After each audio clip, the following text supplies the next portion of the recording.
السلام علیکم ناظرین، میں طارق اسماعیل ساگر آپ کی خدمت میں کچھ نئی گزارشات کے ساتھ۔ ناظرین، ونگ کمانڈر نعمان اکرم نے گزشتہ سال غالباً 28 فروری یا 29 فروری کو کسی ٹی وی چینل پہ انٹرویو دیتے ہوئے سوال کرنے والے سے کہا، غالباً نیو چینل پہ تھا، سوال کرنے والے سے کہا تھا کہ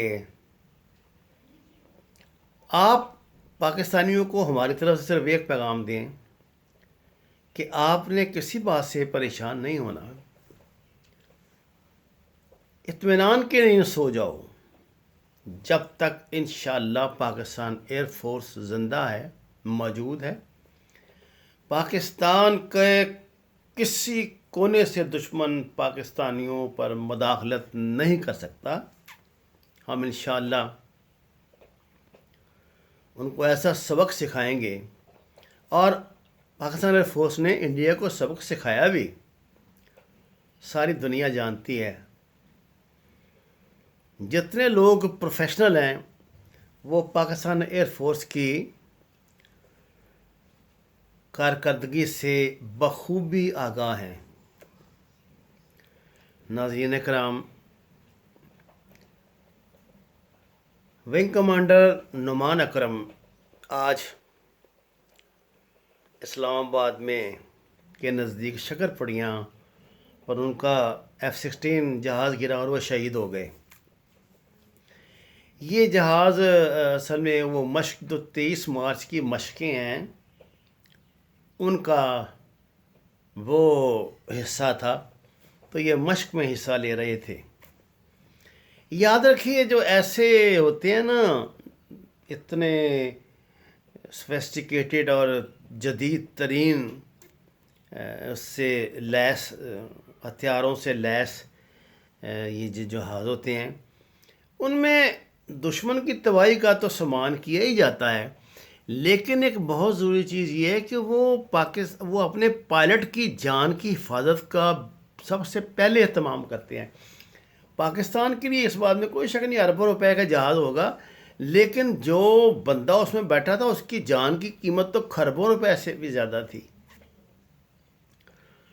ناظرین، میرا گمان ہے کہ یہ جہاز جب تباہ ہونے لگتے ہیں یا ان کی طرف کوئی میزائل آتا ہے یا کوئی بھی ان کو جب یہ مطلب اس کسی خطرے کی رینج میں آتے ہیں نا، جہاں یہ دیکھتے ہیں کہ اب کوئی اور چارہ نہیں، تو جہاز کا جو اپنا نظام ہوتا ہے، خودکار نظام، وہ سگنل دیتا ہے پائلٹ کو، اور وہ سگنل یہی ہوتا ہے کہ جمپ جمپ جمپ، کہ چھلانگ لگا جاؤ، بچ جاؤ، نکل جاؤ۔ لیکن مجھے ایسا لگتا ہے اگر وہ پائلٹ چاہتا، یہ ونگ کمانڈر چاہتے، شہید چاہتا، تو بٹن دباتا ایک اور بحفاظت لینڈ کر جاتا۔ لیکن پاکستان کے جتنے بھی جہاز حادثاتی طور پر اس طرح تباہ ہوتے ہیں، ان میں سب سے بڑی بات یہ ہوتی ہے کہ جو پائلٹ ہوتا ہے نا، اس کو پتہ تو لگ جاتا ہے وہ بچ تو سکتا ہے، لیکن وہ شہری آبادی کو بچانے کے لیے جمپ نہیں کرتا آخری لمحات تک، اور اس وقت کرتا ہے جب کہ وہ اسے شہری علاقے، وہ یا جہاں مطلب پبلک سے دور، جہاں وہ محسوس کرے کہ اب یہاں لوگوں کی جانوں کا نقصان نہیں ہوگا، جان و مال کا نقصان نہیں ہوگا۔ تو ونگ کمانڈر نعمان اکرم نے بھی یہی کیا ہوگا۔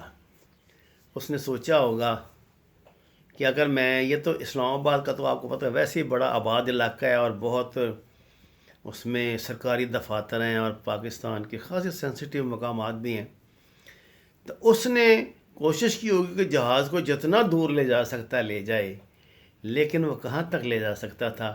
بالآخر اسے جام شہادت نوش کرنا پڑا، F-16 تباہ ہو گیا۔ لیکن یہ تو اب ایئر فورس کی انکوائری کمیٹی بتائے گی کہ یہ کس طرح ہوا، کیونکہ یہ تو نان آف سیکنڈ ہے ان کا، یہ تو زیرو ٹالرنس والے لوگ ہیں air force, Pakistan air force کے جو لوگ ہیں۔ آپ انڈیا کی رپورٹ پڑھیں ہیں جو انہوں نے اپنے ایئر فورس کے متعلق پچھلے یہ جنگ کی کارکردگی میں فروری والی کی میں دی تھی، اور اس میں بے ساختہ انہوں نے پاکستان کی تعریف بھی کی ہے۔ یہ لوگ سرمایہ ہیں ہمارا، ہماری نسلوں کا اثاثہ ہیں۔ اللہ ان کی حفاظت کرے اور پاکستان ایئر فورس کو کسی بھی ایسے نقصان یا حادثے سے محفوظ رکھے۔ وما علینا الا البلاغ۔ ناظرین، یہ میرا آفیشیل چینل ہے، آپ سے درخواست ہے اسے سبسکرائب کریں، شیئر کریں اور اپنے خیالات سے نوازیں۔ آپ کا شکریہ۔